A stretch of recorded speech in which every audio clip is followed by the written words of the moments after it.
Windows install ചെയ്ത കമ്പ്യൂട്ടറിലേക്ക് Ubuntu കൂടി ഇൻസ്റ്റാൾ ചെയ്യുകയാണ്. ഡുവൽ ബൂട്ടിംഗ് എന്നാണ് ഇത് അറിയപ്പെടുന്നത്. ഒരു pendrive, Ubuntu ISO file, Ventoy application എന്നിവ ആവശ്യമാണ്. ISO ഫയൽ പെൻഡ്രൈവിലേക്ക് മാറ്റുവാനാണ് ഈ ആപ്ലിക്കേഷൻ ഉപയോഗിക്കുന്നത്. ഉബുണ്ടു ഇൻസ്റ്റാൾ ചെയ്യുന്നതിനായി സ്ഥലമുണ്ടാക്കാം. സാധാരണയായി വേണമെങ്കിൽ വിൻഡോസ് ഉൾക്കൊള്ളുന്ന C ഡ്രൈവിൽ തന്നെ ഉബുണ്ടുവും ഇൻസ്റ്റാൾ ചെയ്യാമെങ്കിലും ഇവിടെ പ്രത്യേക ഒരു പാർട്ടീഷൻ ഇതിനായി തിരഞ്ഞെടുക്കുകയാണ്. പാർട്ടീഷൻ J ഫോർമാറ്റ് ചെയ്യാം. ആകെ പാർട്ടീഷനുകളുടെ എണ്ണം, ഉബുണ്ടുവിനായി തിരഞ്ഞെടുത്ത പാർട്ടീഷന്റെ സ്റ്റോറേജ് സൈസ് എന്നിവ കുറിച്ച് വെക്കുന്നത് ഉത്തമമാണ്. ഇവിടെ ഏകദേശം 40 GB വരുന്ന പാർട്ടീഷനാണ് തിരഞ്ഞെടുത്തിരിക്കുന്നത്. അടുത്തതായി സ്റ്റാർട്ട് മെനുവിൽ റൈറ്റ് ക്ലിക്ക് ചെയ്ത് ഡിസ്ക് മാനേജ്മെന്റ് ഓപ്പൺ ചെയ്യുക. മുൻപ് തിരഞ്ഞെടുത്ത പാർട്ടീഷൻ കണ്ടെത്തി റൈറ്റ് ക്ലിക്ക് ചെയ്ത് വോളിയം ഡിലീറ്റ് ചെയ്യുക. പാർട്ടീഷൻ J ഡിലീറ്റ് ആയിരിക്കുന്നു. ഏകദേശം 40 GB ഫ്രീ സ്പേസ് ക്രിയേറ്റ് ചെയ്തിരിക്കുകയാണ്. ഇതിലേക്കാണ് ഉബുണ്ടു ഇൻസ്റ്റാൾ ചെയ്യുന്നത്. ഇക്കാര്യം ഓർമ്മയിൽ വെക്കുക. വെൻഡോയി ഡൗൺലോഡ് ചെയ്യാം. ഗിറ്റ്ഹബ് പേജിൽ നിന്നും windows.zip എന്ന ഫയൽ ഡൗൺലോഡ് ചെയ്യുക. എക്സ്ട്രാക്ട് ചെയ്തതിനു ശേഷം സിപ്പ് ഫയൽ ഡിലീറ്റ് ചെയ്യാം.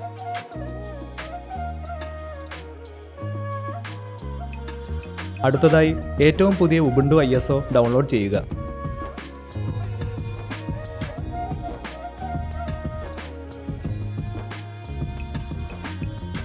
പെൻഡ്രൈവ് കണക്ട് ചെയ്ത് വെൻഡോയി ഫോൾഡറിൽ നിന്നും വെൻഡോയി ടു ഡിസ്ക് എന്ന ഫയൽ ഓപ്പൺ ചെയ്ത് ഇൻസ്റ്റാൾ ക്ലിക്ക് ചെയ്യാം.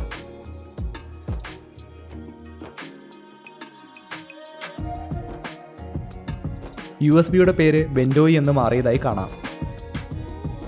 ISO ഫയൽ അതിലേക്ക് കോപ്പി ചെയ്യുക.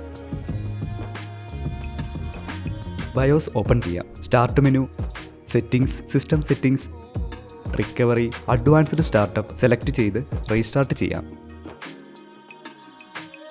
Trouble shoot, advanced options, UEFI settings എന്നിങ്ങനെ ക്ലിക്ക് ചെയ്ത് റീസ്റ്റാർട്ട് ചെയ്യാം.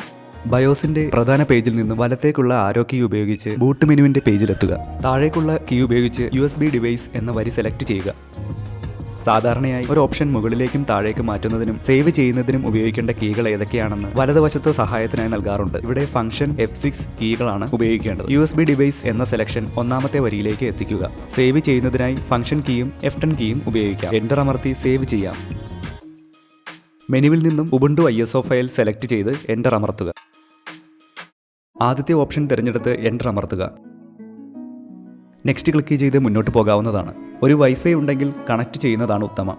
അധികമായി വരുന്ന ഡ്രൈവറുകൾ ഇൻസ്റ്റാൾ ചെയ്യുവാൻ ഇത് സഹായിക്കുന്നു. Install Ubuntu, interactive installation, extended selection എന്നിവ സെലക്ട് ചെയ്യുക. ഇൻസ്റ്റാൾ തേർഡ് പാർട്ടി എന്ന് തുടങ്ങുന്ന ആദ്യ ഓപ്ഷൻ നിർബന്ധമായും ടിക്ക് ചെയ്യേണ്ടതാണ്. മാനുവൽ ഇൻസ്റ്റാളേഷൻ തിരഞ്ഞെടുക്കാം. ഈ പ്രധാന പേജിൽ ഉബുണ്ടുവിനായി നാം മുൻപ് തയ്യാറാക്കിയ ഫ്രീ സ്പേസ് ശ്രദ്ധിച്ച് കണ്ടെത്തുക. ഏകദേശം 41 GB ഫ്രീ സ്പേസ് സെലക്ട് ചെയ്ത് പ്ലസ് സൈൻ ക്ലിക്ക് ചെയ്യുക. തുടർന്ന് റൂട്ട് ഫോൾഡറിന്റെ ചിഹ്നം തിരഞ്ഞെടുക്കുക. വിൻഡോസിലെ C ഫോൾഡറിന് സമാനമാണ് ഉബുണ്ടുവിലെ റൂട്ട് ഫോൾഡർ. പുതിയ പാർട്ടീഷൻ ഉബുണ്ടുവിനായി തയ്യാറായി കഴിഞ്ഞു.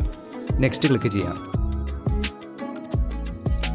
ഇവിടെ ഇഷ്ടമുള്ള ഒരു പേരും പാസ്വേഡും നൽകി അക്കൗണ്ട് ക്രിയേറ്റ് ചെയ്യുക. വിൻഡോസിലെ അഡ്മിനിസ്ട്രേറ്റർ അക്കൗണ്ടിന് സമാനമായ കാര്യങ്ങൾ ഉബുണ്ടുവിൽ ചെയ്യുമ്പോൾ ഈ പാസ്വേഡ് നാം നൽകേണ്ടി വരുന്നു. അതുകൊണ്ട് ഓർമ്മയിലിരിക്കുന്ന ഒരു പാസ്വേഡ് ആയിരിക്കണം നിർമ്മിക്കുന്നത്. ഓട്ടോമാറ്റിക്കായി ലോഗിൻ ചെയ്യുന്നതിനായി താഴെ ടിക്ക് മാറ്റാവുന്നതാണ്. ഇന്ത്യ സെലക്ട് ചെയ്യുക.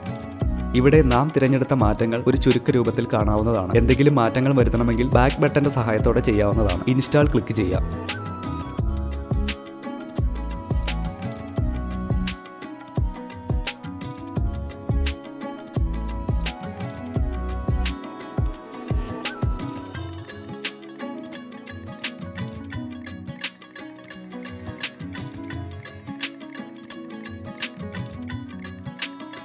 പൂർത്തിയായിരിക്കുന്നു.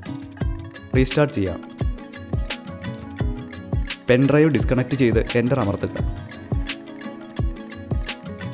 ഇനി മുതൽ ഈ രീതിയിലായിരിക്കും ബൂട്ട് സ്ക്രീൻ ദൃശ്യമാകുക. ഇവിടെ വിൻഡോസ് ബൂട്ട് എന്ന വരി സെലക്ട് ചെയ്താൽ വിൻഡോസിലേക്ക് ബൂട്ട് ചെയ്യപ്പെടുന്നതാണ്. കമ്പ്യൂട്ടർ ഓണായ ശേഷം നാം പ്രത്യേകിച്ച് ഒന്നും ചെയ്തില്ലെങ്കിൽ 10 സെക്കൻഡിനുള്ളിൽ ഉബുണ്ടുവിലേക്ക് ബൂട്ട് ചെയ്യുന്നതാണ്. ഉബുണ്ടുവിലേക്ക് സ്വാഗതം. വിൻഡോസിൽ ലഭ്യമായ ഒട്ടുമിക്ക ആപ്പുകളും ഉബുണ്ടുവിൽ ഉണ്ടെങ്കിലും ലഭ്യമല്ലാത്ത ആപ്പുകളുമുണ്ട്. എന്നാൽ ഇവയ്ക്ക് പകരക്കാരായി പല പുതിയ ആപ്ലിക്കേഷനുകളെയും നമുക്കിവിടെ പരിചയപ്പെടാൻ സാധിക്കുന്നു.